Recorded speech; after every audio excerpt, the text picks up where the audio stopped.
gentlemen, it gives me great pleasure to speak to this august union. It's one of my favourite places in the world to come and debate, so thanks very much for the invitation to do so. Unfortunately, I'm not the crazy lady from Object, who couches everything that she does in terms of equality, and then tells people like Peter that they lead to rape and sexual crimes. And I think that the stance that that group take is abhorrent. And if she was here tonight, I'd hope to say that to her. To give you some background about myself, I'm a law graduate. I undertook an LLM thesis on sex crime. So I can tell you that PETA is in fact entirely correct, and rape has got no correlation to people taking off their clothes. And to say so is just stupid and ridiculous.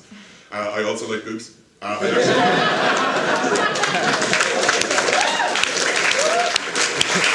like them so much that I developed obesity in the hope that I could grow. I have the strange, perverse pleasure of being in a university city where you all appear to put on a tux to go to the toilet. And could not rent one at short notice today because I was told it takes 2 weeks to get one in the city. Oh, sorry, village. You are literally a small mining town with a lot of university colleges attached, aren't you? Which is why none of you can go to private nightclubs on the weekends and have to go to the Students' Union. I'm going to talk about three things generally. I'm going to talk about the Sun in particular, why I think that a lot of what PETA has said is true and is empowering and is open for women. As I know I'm the least likely feminist that you're ever going to see as an overweight, drunken Irishman. But I do agree that a lot of people can engage with page 3 or with their sexuality in a way that is hugely empowering. But I think the Sun, well, page 3 and in particular the Sun, is pervasive in terms of the effect that it has on that.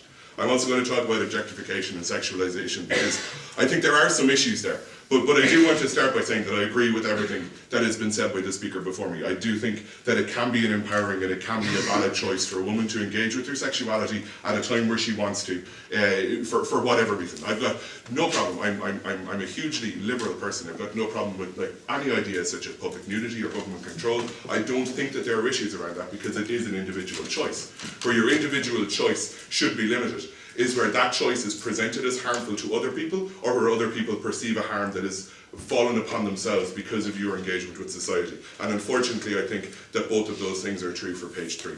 To talk about the Sun in particular, what we have here is what was started by Rupert Murdoch in 1969 when he refused to publish topless photos of girls and just posed sexually suggestive photos of girls as a method to boost circulation. This was in no way undertaken by the Sun 41 years ago to have any sort of a system of empowerment for women, and in fact it was exactly the opposite. Women were literally the insert DVD of Dances with Wolves of their time. They were there to attract builders to come or attract working men or anybody. Like I buy the Sun mostly for page 2. And then I hide the Telegraph around it so people will check out.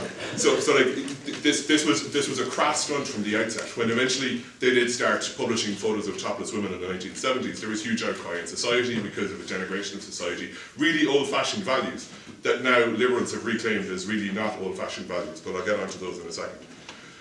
We also have to think that this newspaper, as much as I think all of us here will say the Sun is the Sun, and it's like it's a red top, it's a rag. Please don't put this video online. I'll get sued for libel. And that's a serious offence. I think your paper is brilliant. We do though. We kind of set the Sun aside as being different from the Guardian or the Observer or the Telegraph or the Daily Mail, which is just racist. That one I'll defend in court.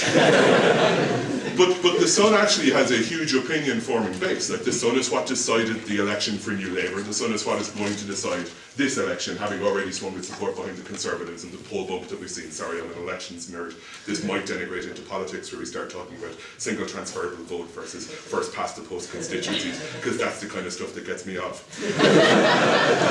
but it's an opinion former and it's an opinion generator. So when the Sun decides that it's okay for us to have page 3 girls, and that is also a term that I find objectionable, the idea that an intelligent, beautiful young woman would have a job title, a mother, a woman who engages in her society in a way that none of us will and always should strive to, is still given a job title because of the job that she does, that she is a page 3 girl rather than a page 3 woman. I think it's actually offensive in terms of feminist theory, or just, not being a dick.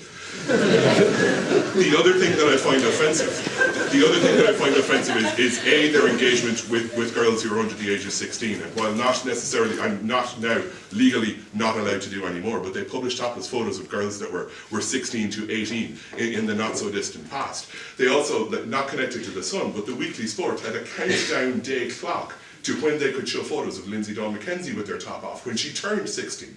So this is the kind of attitude that the publishers of these papers had not so long ago.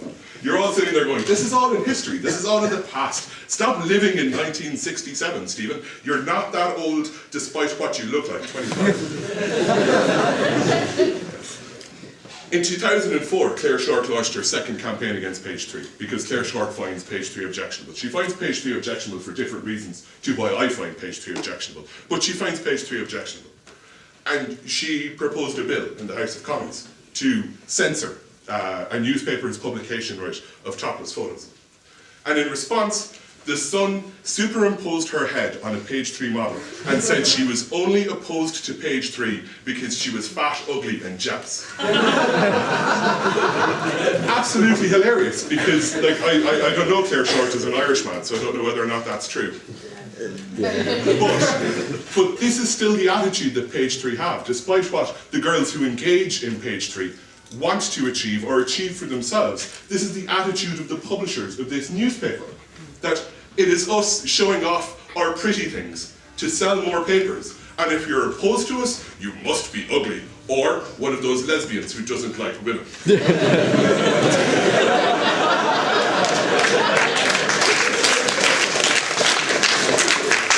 We also got a couple of interesting things from Peter. She talked about it being a choice that people make, and I agree with her entirely. Like, nobody can force you to take off your clothes and pose for a newspaper, and if they do, that's problematic in different ways, and probably shouldn't be the focus of a debate, because there's probably ongoing criminal proceedings. But that choice doesn't apply to women who are impacted. I'm not going to say damaged, because not all of you beautiful women sitting in the audience are going to be damaged by Page 3.